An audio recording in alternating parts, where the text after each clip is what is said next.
So I will introduce very shortly to you Alexandra Kalev.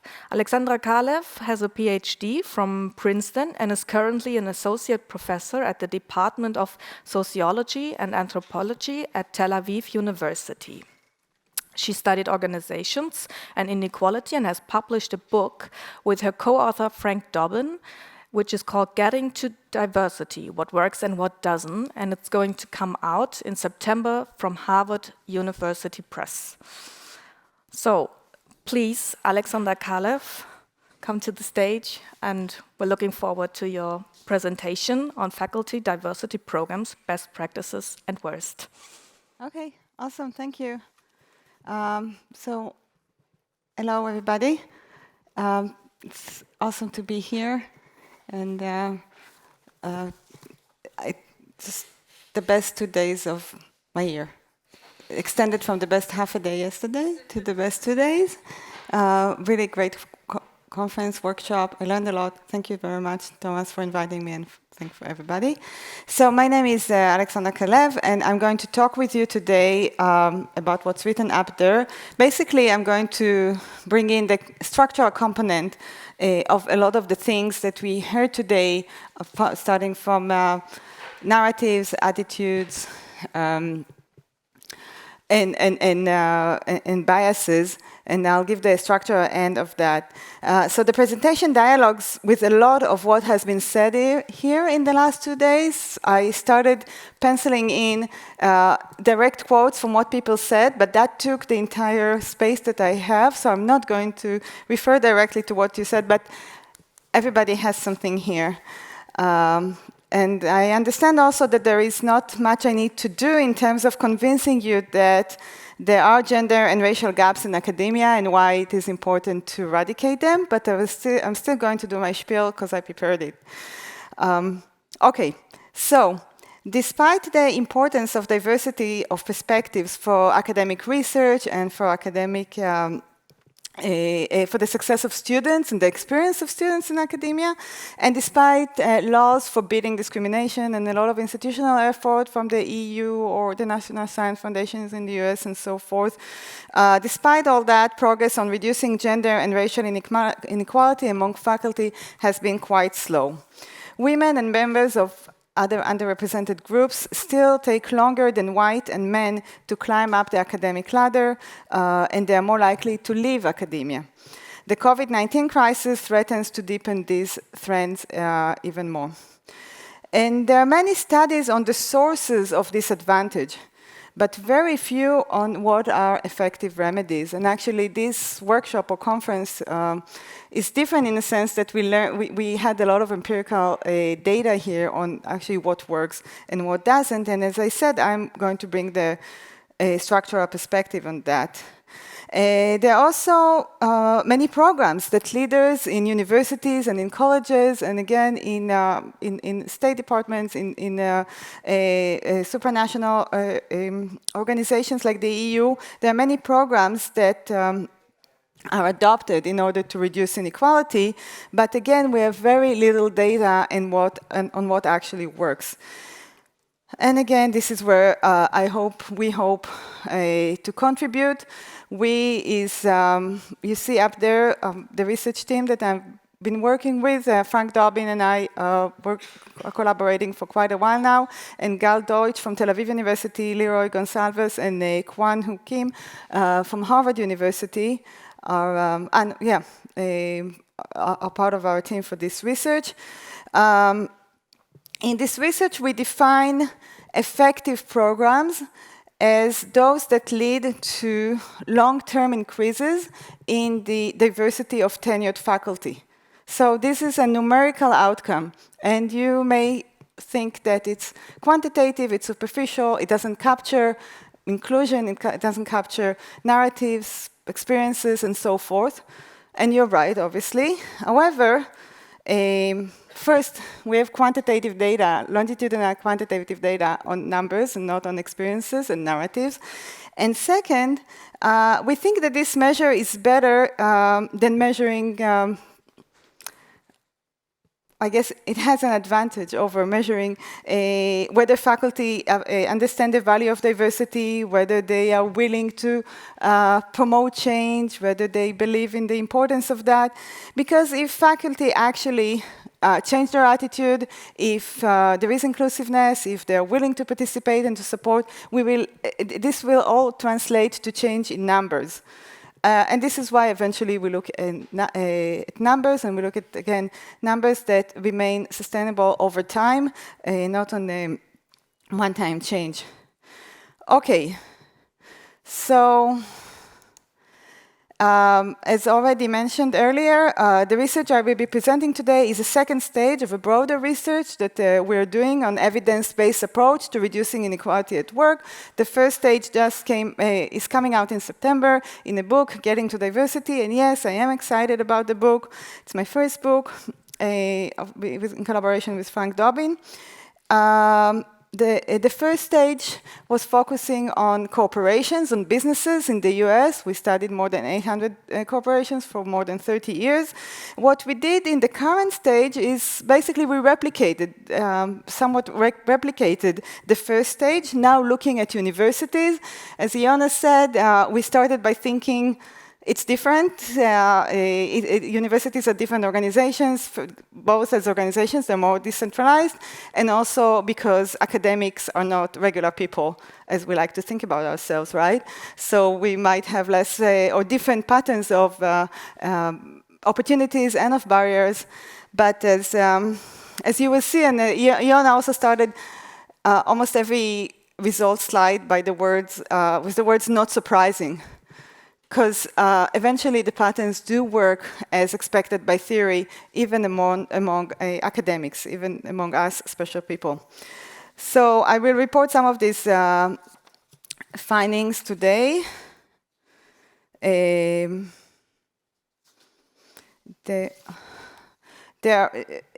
an earlier stage of the project relative to the first stage that is obviously published now in a book.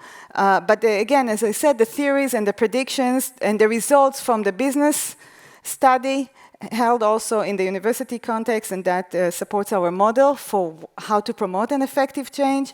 And it is and it supports organizational theories or sociological theories of organizations, as well as theories from social psychology. Okay, so as you will also see, this research provides important tools for starting the journey. As you will see, there is a lot more to learn, especially in the spirit of intersectionality, which was very prominent in the last 2 days. But we point with these findings to effective ways for doing so, for doing the surgery, the journey.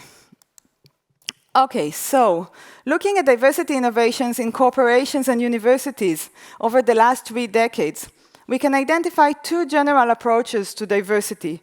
One targets individual biases, and the other targets structural biases. Both biases are obviously sources of inequality. I don't think I need to elaborate on that much here. But targeting one of them is not effective and can even be damaging. And targeting the other is promotes significant change and is effective. I used the colors red and green because these are the colors of the crosswalk. I think they're pretty objective. I'm not hurting anyone's feelings or identities by using these to signify that red are the approaches that don't work and green are the approaches that work. We will get into that. Targeting individual biases is done in 2 main ways. Basically, diversity training and harassment training programs, as well as grievance procedures. Both basically point fingers toward faculty, blame them, and ask to punish them. Targeting systemic bias is done by expanding career opportunities to all, or in the words of the Pro-Vice Chancellor yesterday, creating a context where we all have the same conditions to reach our full potential. And this is done using initiatives such as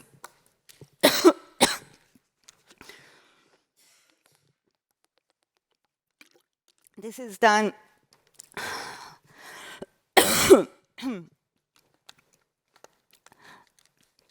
Okay. Targeting structural bias is done using initiatives such as mentoring programs, targeted recruitment programs, task forces, and work-life support.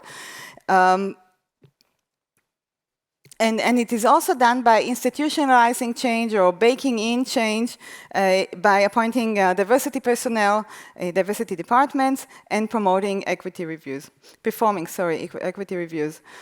All these innovations in the structural bias component basically treat faculty as part of the solution. They use faculty as part of the solution for removing structural sources of inequality. Now, the bottom line of my presentation today is that targeting individual biases through training and punishing has not been effective in remedying inequality in corporations and in universities, while addressing structural biases, engaging managers, and creating accountability in doing so has been effective. That's the bottom line, and whoever now wants to doze off with lunch is fine.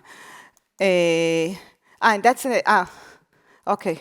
I contemplated whether which slide to keep, and I see I kept them both. So that's a second way a different way to say the same thing, the take-home point, effectively reducing inequality by engaging faculty as leaders of structural change, not pointing fingers, and by monitoring and measuring, and by that creating accountability and awareness to inequality.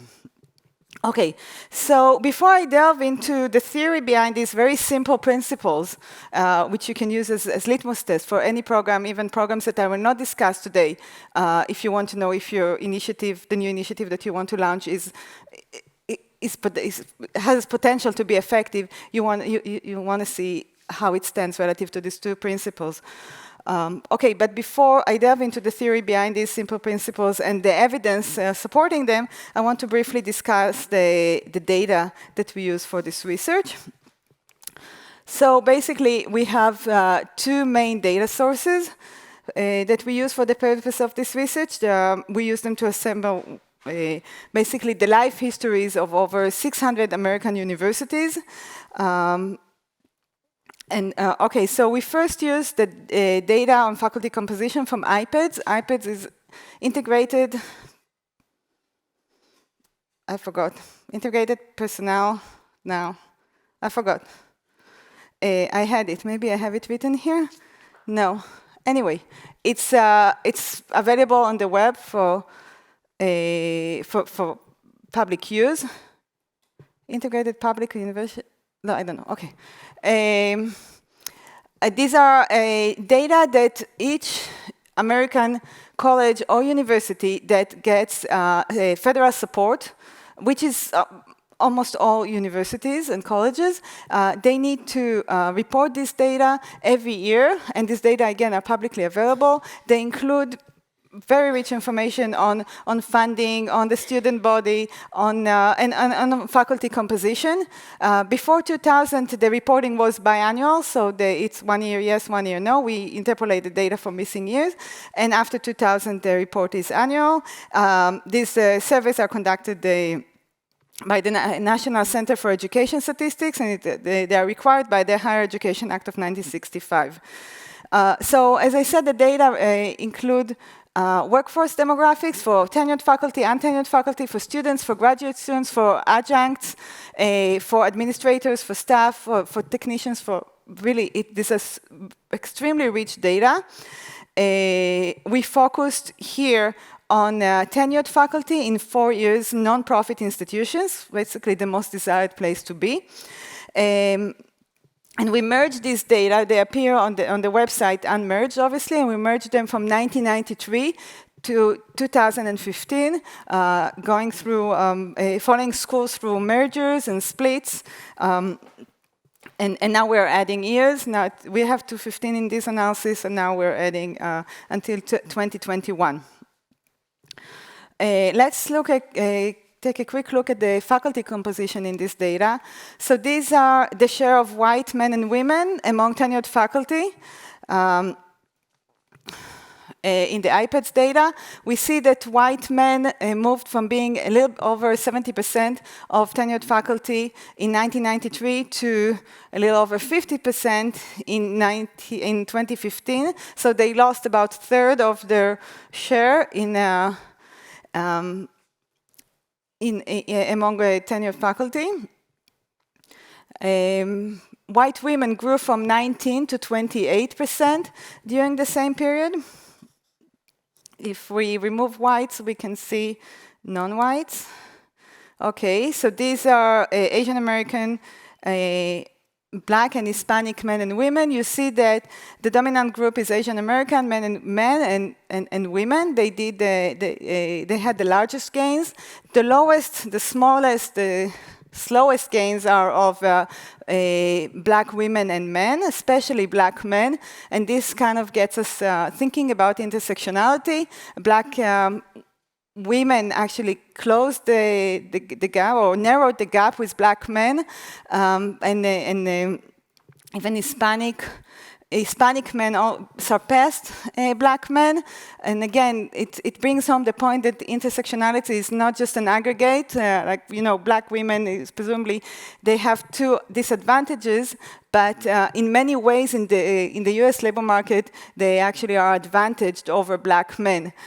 So we see here complex patterns of intersectionality, which will manifest in the data later. But in any case, even though women in relative terms grew more than men, Hispanic and Black women are still lower than Hispanic and Black women are still lower than Hispanic and Black men, even though that's not the case in terms of their PhD degrees. And Asian women are lower than Asian men by far. Okay, so so these are the iPads data. We took the iPads data, we merged them over time, we have these trends, and then we conducted a retrospective telephone survey with a sample of 602 of the iPads reporting institutions. We basically got all the PhD granting institutions in the US. We have a response rate there of 99%, and you don't want to know how much it costs to do that. And we have a representative sample of the 4 years BA and MA granting schools. In the survey, we asked them gazillion questions about the history of their diversity, work-life, promotion and tenure, HR programs, and policies, and many other organizational characteristics, including technology transfer offices, whether they have a union, obviously if they have a legal department, anything you can think of.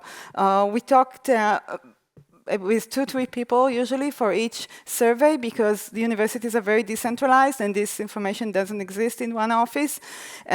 We asked about faculty layoffs and so forth. Obviously, I will not show everything here. For each program or policy or structure, we asked whether the institution ever adopted it, if yes, in what year, and whether it is still in place. And then, so we had the survey data, we had the demographics data, and we merged them together, and we created these life histories of 600 universities, where on the one hand, we have their evolving structures for the last 25 years, and on the other hand, we have their changing demographic composition. Here, it's even written here, which means that I'm right. Yeah, so I said all that. And then for methods, for the analysis, basically we wanted to look at how a new program adoption affects the share of each of the 8 groups that we have data on them, affect their share in, here we look at the tenured faculty. I should say that we also have data on Native American people, faculty, but there are so few that we cannot really integrate them in the analysis. We use panel models with fixed effects for school and year, robust standard errors. We control for everything under the sun, including internal and external labor pools, the student body demographics, et cetera, et cetera. I'll be happy to talk about it in the Q&A if you're interested. Okay, so enough talking, let's get to work. Let's look at specific programs and their effects. So I'll start with programs that target individual biases. So diversity training and sexual harassment training are probably the most common measures that corporations and universities take in attempt to reduce bias, or at least to signal that they are seriously taking the bias reduction effort. Both of these type of training emphasize members' biases. Diversity training comes to address explicit and implicit biases that affect the evaluation of women's work and the people of color in recruitment, in promotion. It also affects just everyday interactions and collaborations. And again, we talked about it for 2 days now. Beyond the issue of implicit bias, training usually covers legal requirements and anti-discrimination and the definition of discrimination. And some training also cover topics related to multiculturalism. In 1993, about 5% of our sample had diversity training. But by 2015, about 65% had diversity training for their faculty, and that's really a very, very strong mimicry or importation from industry, from businesses. Sexual harassment is more affected by the law, is offered by 88% of our sample, up from 8% in 1993. Most of these trainings, whether diversity training or sexual harassment training, are mandatory. Like the vast majority of them, about 76% and 80%.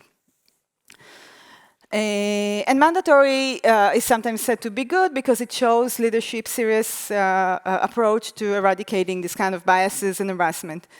But studies repeatedly show that attempts at thought control are not effective. First, biases are hardwired.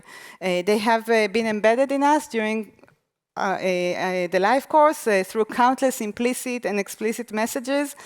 No single short-term, even 4 hours, even 2 days, diversity training and sexual harassment training are going to dewire us from these very, very deeply ingrained biases.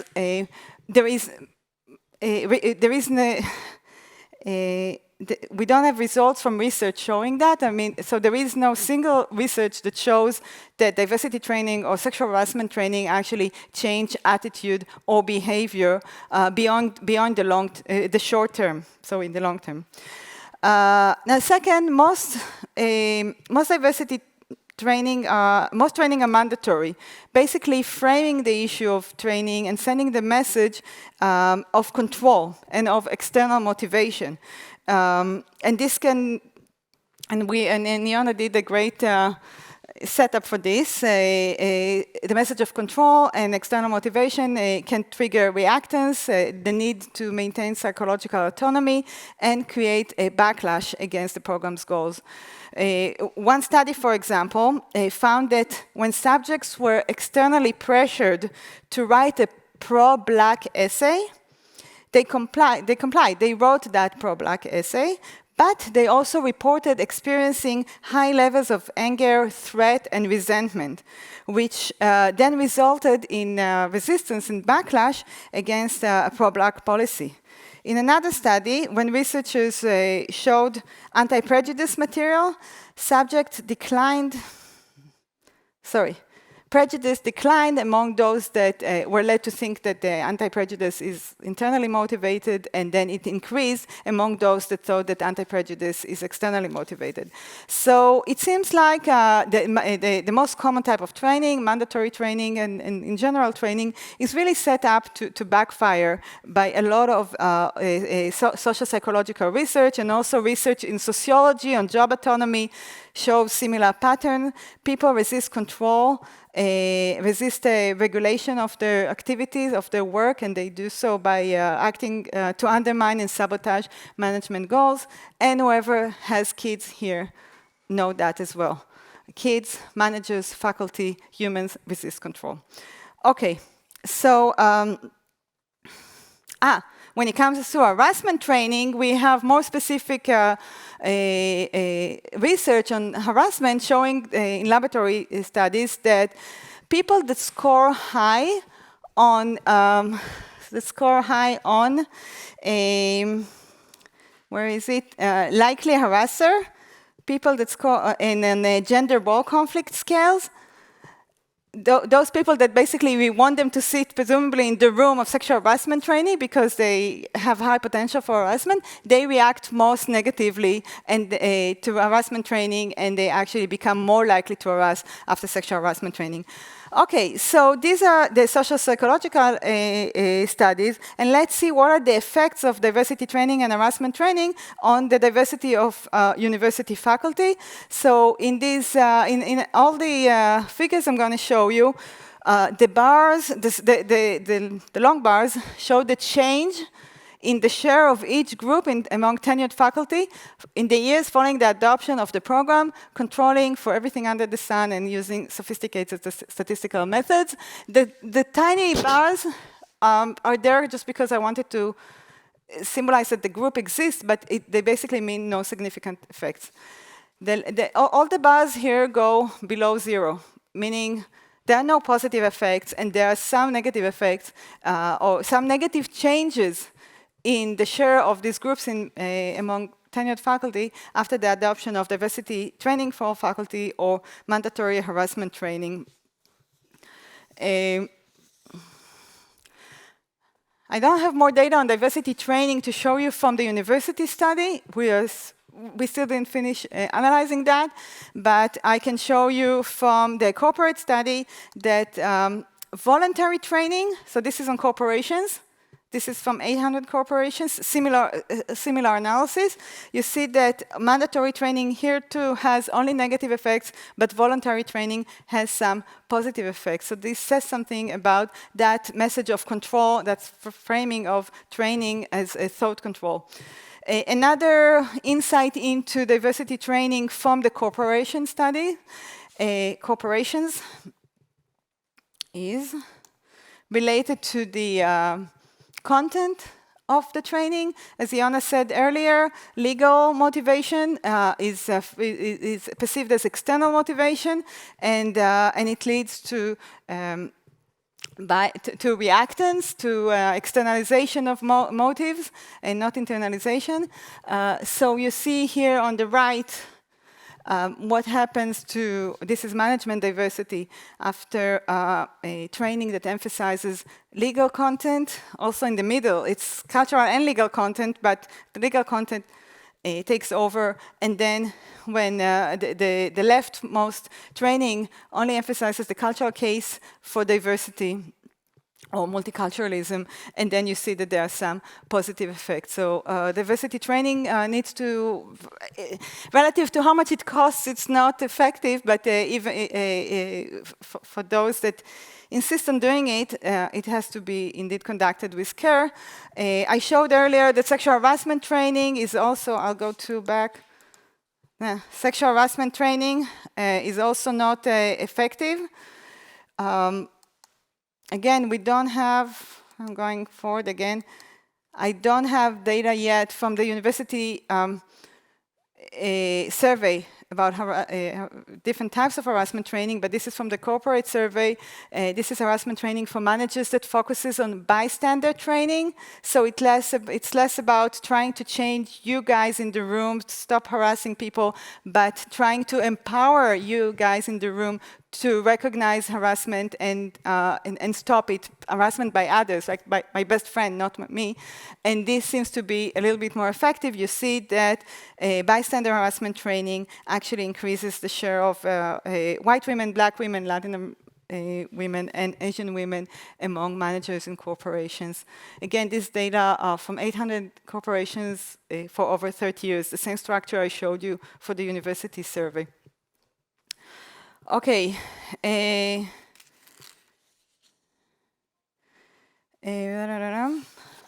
So academics indeed react the same to thought control attempts as non-academics.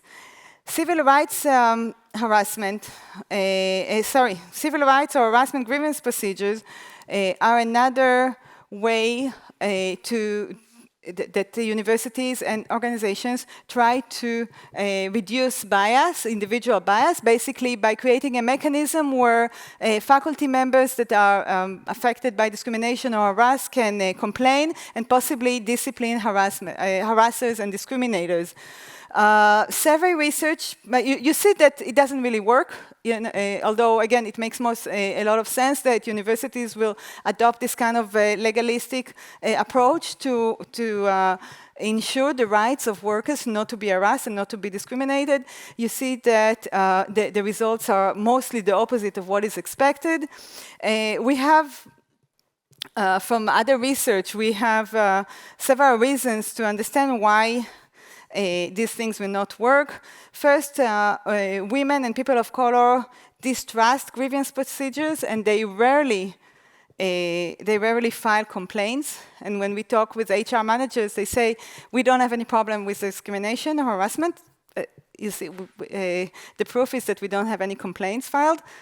Nobody dares to file complaints, and they're right. Women and people of color are right not to file complaints. Formal complaints rarely lead to the transfer or removal of the harasser or the discriminator. And those that do file complaints, usually, like in 2/3 of the cases, according to several surveys, face retaliation. And also, the process is so highly adversarial that not only they face retaliation, they also just suffer from just mental, in terms of the mental health, the mental well-being, the amount of stress that is involved in filing a complaint, basically often causes them to leave their jobs. That and retaliation often cause them to leave their jobs after filing a complaint, if they ever file. So knowing all that from other research make these results really, really not surprising.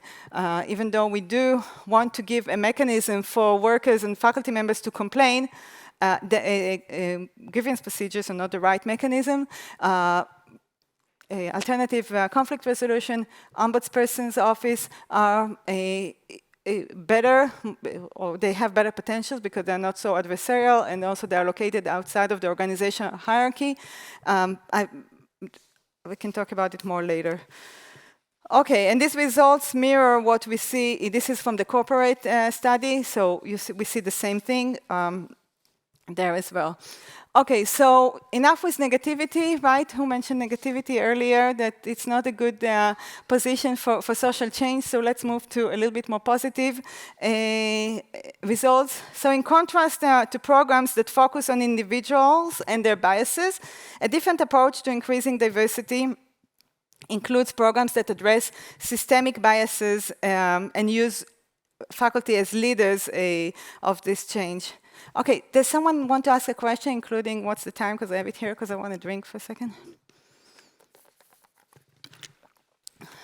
No question? Okay, I'm done. I rested.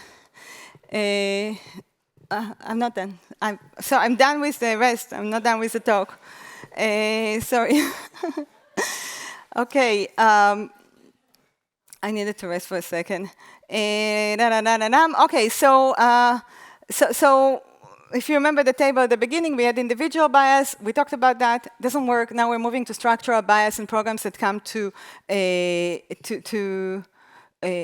eradicate structural bias, and they do that through faculty engagement. And I want to talk first about mentoring. Mentoring is a very good program, example for such a program.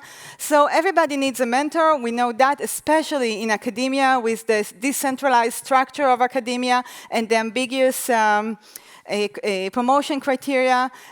Mentoring is sometimes, or alliances, is sometimes the only way to actually learn the ropes, learn about new opportunities, know how to behave, where to go, what to do.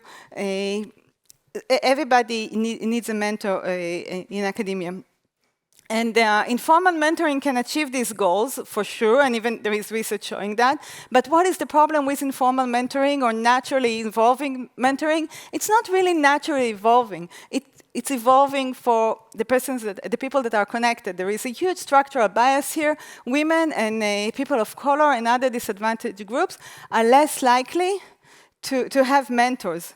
They're less likely to find mentors. They are more isolated. There is huge underrepresentations of people from this group among senior faculty. Of course, there are gender and racial biases that make the informal mentoring a little bit more cumbersome. And indeed, women and people of color often cite lack of mentorship as a key career obstacle. So formal mentoring programs come to address this disadvantage by expanding the access to mentors to all workers, to all faculty. These programs became widespread in industries in the 1970s, and then a little bit later in academia, the formal programs, and they received a new boost in the early 90s from the diversity industry. In our survey, about 80% have a formal mentoring program,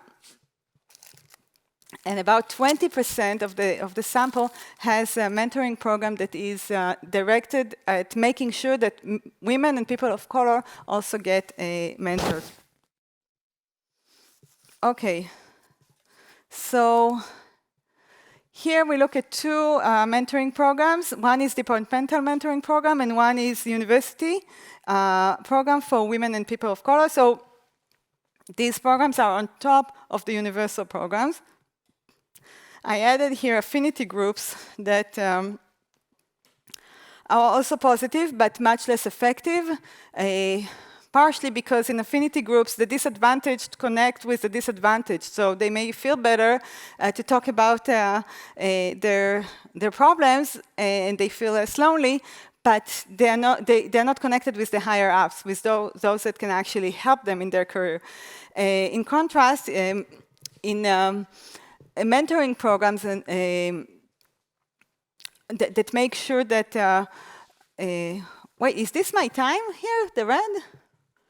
Okay, so I'll take a couple more minutes, but you get the point about mentoring program, that it's a good idea.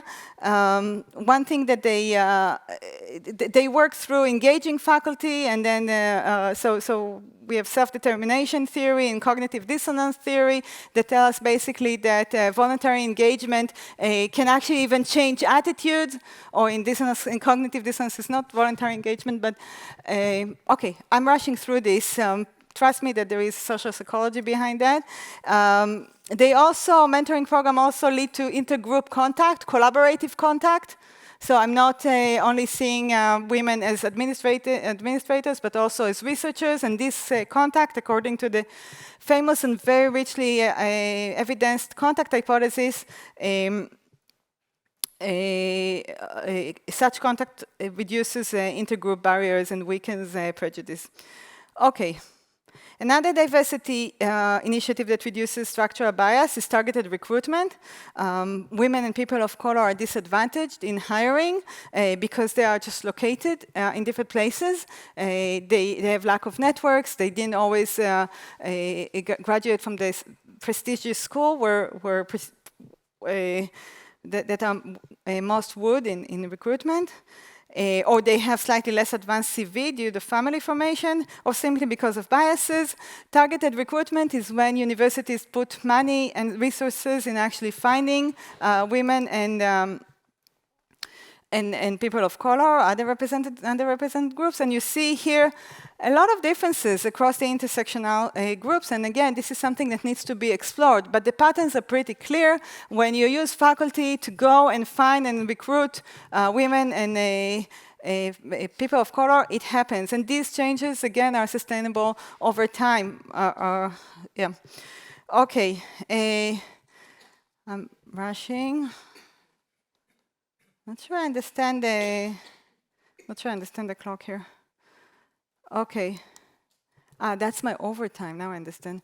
Task forces is another initiative for engaging faculty. Task forces are extremely important. They do, basically faculty in task forces engage in self-study through focus groups, culture surveys, you name it. It's important exactly because of the things that we heard here in the last 2 days. Inequality looks different for different groups in different departments in different countries. Task forces prevent the off-the-shelf, using diversity programs off the shelf, and make sure that the diversity programs are actually relevant to our department, to our university. It also engages faculty in researching, developing, implementing, and measuring the results, and this engagement creates a buy-in. And you see short-term, actually, task forces are better than long-term, maybe because they're more result-oriented, but you see these nice results. These are the same things in corporations. Okay, I'm running. Normalizing work life and children. Should I really? Work life is another source of structural bias, especially because of the ruthless publish or perish structure of career in academia. I'm not going to develop on that, but you see that teaching reliefs, tenure clock extension, and different types of childcare help women. These are only women here. Help women increase their share among faculty. I'm going to delve into one point here, and then I'll wrap up. I want to talk about tenure extensions. Yona, earlier you mentioned that men support universal policies. And with tenure extension, there is a huge debate whether to make them for both men and women or only for women. Feminists obviously resist or object to giving men tenure extensions. Like, seriously, do they need more time? And probably they're right that some men use tenure extensions in order to produce more, to gain more time. However, there is another element here, and the element is policy legitimacy and policy resistance. And when policies are universal, there is more legitimacy. There is no stereotyping of women as benefiting from special adjustment and special criteria, and this eventually translates in promotion decisions to less biased decision. And here I want to show you, bear with me, I know I'm over time. I want to show you this analysis of the effects of, on the left is universal tenure extension. In the middle is tenure extension only for women, and just look at the right, it's the difference between universal and tenure extension only for women. And you see on the most right, the 4 left bars are for women, and you see that women of color, Black women, Hispanic women, and Asian women do much better when tenure extension are for men and for women. They're doing significantly better when the policy has more legitimacy in the eyes of men. So eventually, our heart might be against this policy, but the numbers are for this policy. This manifests again in automatic versus opt-in tenure extensions, but I will not get into that. Work-life office, etc., etc. I don't have time for that. But this is diversity staff, equity reviews, create awareness, create accountability. Back to the first slide. Now I added also the theories. And that's it. This is the do and not do. And my time, I'm 7 minutes over time. Wow. That's it. So, and the book. Okay.